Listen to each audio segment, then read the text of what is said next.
पूजा पाठ, कर्मकांड, ज्योतिष सीखने एवं सनातन धर्म से संबंधित वास्तु शास्त्र, जंत्र मंत्र, तंत्र, शास्त्रोक्त ज्ञान प्राप्त करने के लिए जुड़े हमारे इस चैनल से। नमस्कार मित्रों, स्वागत है ज्योतिष शिक्षा के इस कार्यक्रम में, जहाँ पर आप अपने ज्ञानार्जन के लिए वेदों में, शास्त्रों में कर्मकांड के जो गूढ़ स्तोत्र और विधियाँ दी गई हैं उनका प्रयोग सीख रहे हैं। आज आपके लिए दिव्यतम यंत्र प्राण प्रतिष्ठा विधानम। प्रायः आप देखते हैं आपके घर में श्री यंत्र है, मंगल यंत्र है, सूर्य यंत्र है। जब तक उन यंत्रों की प्राण प्रतिष्ठा करके आप पूजा नहीं करेंगे तो वह मात्र फोटो है।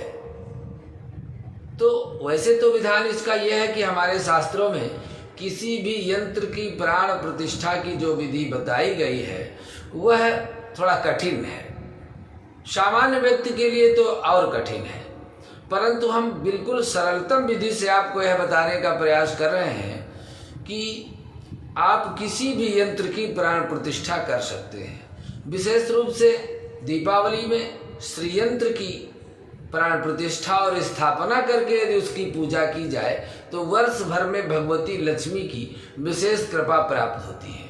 आज आपके विशेष आग्रह पर यह अत्यंत गोपनीय विषय है और यह केवल उन्हीं के लिए देने के लिए आज्ञा दी गई है जो किसी से गुरुमुख है। गुरु के द्वारा ही यह विद्या प्रदान की जाती है।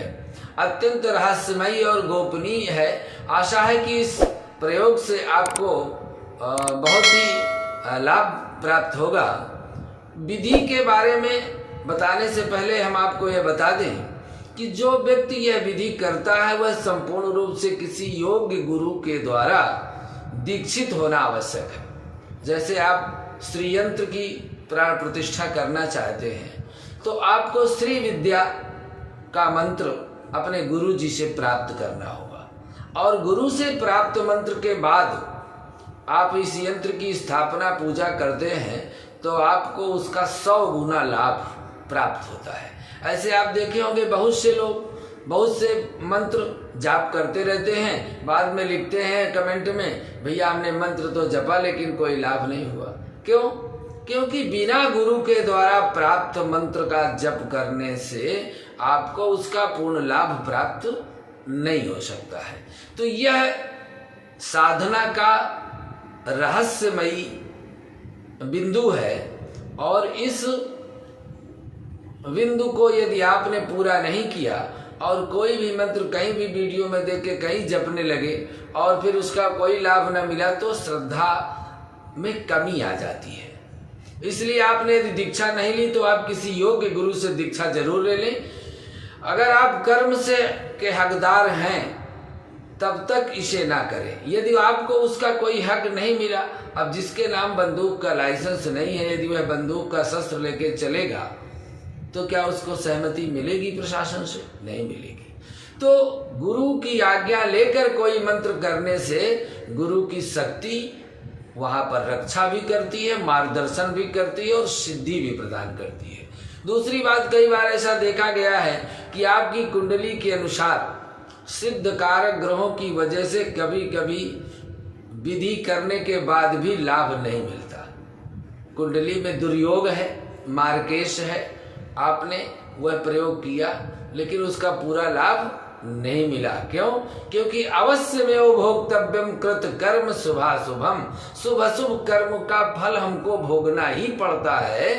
तो जो नहीं कटने वाला कर्म है, पुण्य है या पाप है, शुभ है या अशुभ है, वह हमको जीवन में जरूर प्राप्त होता है।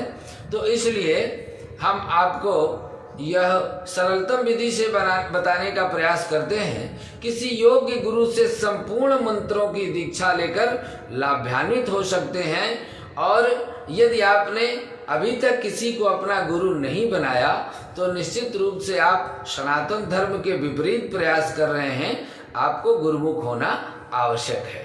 अब आपको हम ये बताने का प्रयास करते हैं कि आप जो भी यंत्र सिद्ध करना चाहते हैं, जागृत करना चाहते हैं, आपने चाहे उसको भोजपत्र में बनाया हो, आपने चाहे उसको स्फटिक में या तांबे के पत्र में या स्वर्ण पत्र में, चांदी के पत्र में, जो भी यंत्र विज्ञान से यंत्र बनाया जाता है, उस यंत्र को सामने रख करके और पहले अपने गुरु जी की वंदना करके, आचमन करके और शिखा में ग्रंथि लगा करके, मस्तक में तिलक लगाकर एक सुंदर आसन में बैठ करके अपने पितरों की, देवताओं की, गुरुओं की और भगवान गणेश, गौरी, नवग्रहादि देवताओं की वंदना करके और एक आसन में स्थिर चित्त होकर के हाथ में जल लेकर के संकल्प करना होता है।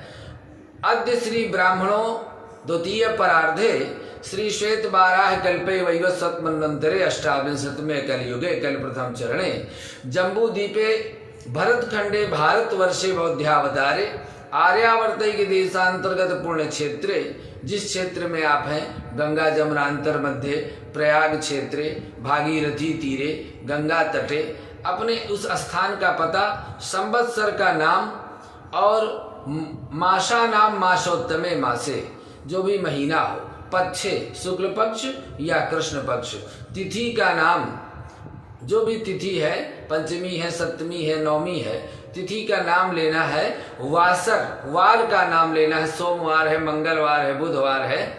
फिर अपना नाम लेना है।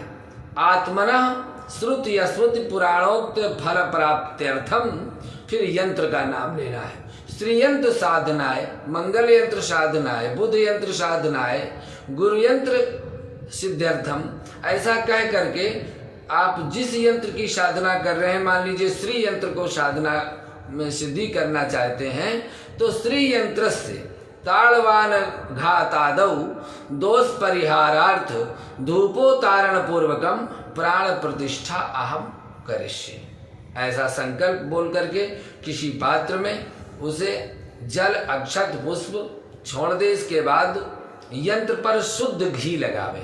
यदि भोजपत्र में नहीं है, किसी धातु में है, तो सबसे पहले घी से उसका संस्कार होता है। पूरे में घी लगावे, प्रोक्षण करें, फिर दूध और जल मिला करके स्नान करावें और अपने इष्ट के द्वारा दिए गए मंत्र को पढ़ते रहें। फिर इसके बाद में विनियोग करें, अर्थात हाथ में सिर्फ जल लेकर के बिना मंत्र पढ़े किसी पात्र में यह जल छोड़ देना है। अस्सी प्राण प्रतिष्ठा मंत्र से ब्रह्मा विष्णु रुद्रारिषेह ऋग यजुः सामानि छंदांसी प्राण शक्तिर देवता आंग बीजम ह्रीं शक्तिं क्रों कीलकम अस्मिन् यंत्रे, यंत्र का नाम श्री यंत्रे प्राण प्रतिष्ठापने विनियोग, ऐसा कहकर जल छोड़ देना है। इसके बाद में यंत्र को एक हाथ में लेकर दूसरे हाथ में दूर्वा या कुश लेकर के यह मंत्र पढ़ करके स्पर्श करना है। ओम आंग ह्रीं क्रों यं रंग लंग वं सं खं सं हं ओं छं सं हं सह ह्रीं ओं आंग ह्रीं क्रों। अस्य यंत्र से, श्री यंत्र से, यंत्र का नाम लेना है। यंत्र से प्राणा इह प्राणाः ओम आंग ह्रीं क्रों यं रंग लंग वं सं खं सं हों ओं छं सं हं सह ह्रीं ओं आंग ह्रीं क्रों। अस्य श्री यंत्रस्य जीव इह स्थितः ओम आंग ह्रीं क्रों यं रंग लंग वं सं हं हों ओं छं सं हं सह ह्रीं ओम आंग ह्रीं क्रों। अस्य यंत्रस्य श्री यंत्रस्य सर्वे इंद्रियाणि वांग मन त्वक चक्षुः श्रोत्र घ्राण जिह्वा प्राण इहागत्य इहम सुखम चिरम तिष्ठन्तु स्वाहा। यह प्राण प्रतिष्ठा का मंत्र हुआ। इसके पश्चात में उसी दूर्वा से या कुशा से या उससे स्पर्श करके अग्मनोज्योतिर्जुखदामाजस्य बृहस्पतिर्यज्ञमिमन्त्वनो त्वरिष्ठं यज्ञं सामिमं दधातु विश्वेदेवास इहमादयन्तामो ओं प्रतिष्ठ। एष वै प्रतिष्ठानाम यज्ञो यत्र देव यज्ञेन यजन्ते सर्वमेव प्रतिष्ठितं भवति अस्मिन् श्रीयन्ते यंत्र देवता सुप्रतिष्ठिता वरदा भव। यह प्राण प्रतिष्ठा हो गई। इसके बाद में स्नान, चंदन, पुष्प, धूप, दीप, नैवेद्य, आरती, पूजन और यंत्र के षोडश संस्कारों की सिद्धि के लिए 16 बार, यदि श्री सूक्त श्री यंत्र है तो श्री सूक्त से ओम हिरण्यवर्णां हरिणीं सुवर्णरजतस्रजां चंद्रां हिरण्मयीं लक्ष्मीं जातवेदो मावह। 16 यह मंत्रों का प्रयोग है। इसको पढ़ करके षोडशोपचार विधि से पूजन करें और ओम आं ह्रीं क्रों यंग रंग लंग वंग सं खं सं हं ओं हंसः सोहं सोहं हंसः शिव अस्य यंत्रस्य श्री यंत्रस्य प्राणाः इ प्राणाः रत्न यंत्रस्य जीव इह स्थितः सर्वेन्द्रियाणि वाङ्मन त्वक् चक्षु श्रोत्रघ्राण जिह्वा प्राण इहागत इहैव सुखं चिरं तिष्ठन्तु स्वाहा। ओम ऐं ह्रीं श्रीं ओम असुनीते पुरस्मान् चक्षुः पुनः प्राणमिहि नो देहि भोगं ज्यो कपस्येम सूर्यमुच्चरन्तमनुमते मृळयानः स्वस्तिः। इस तरह से षोडश संस्कार संपन्न करके हाथ में जल लेकर के अस्य यंत्र से षोडश संस्कार संपन्न ध्यानतम, जल छोड़ करके यंत्र को प्रणाम करके प्राण प्रतिष्ठा करके मन, त्वच, नेत्र, कर्ण, जिह्वा, नासिका आदि सभी इंद्रियां निवास करें और साक्षात भगवत स्वरूप यह यंत्र हमारे लिए कल्याणकारी सिद्ध हो। यह यंत्र साधना की बहुत प्रतीक्षित विधि है, अत्यंत गोपनीय विधि है। आप समझने का प्रयास करेंगे तो निश्चित रूप से ये गुरुगम्य विद्या है। इससे किसी भी देवी देवता के यंत्र की या मूर्ति की प्राण प्रतिष्ठा की जाती है।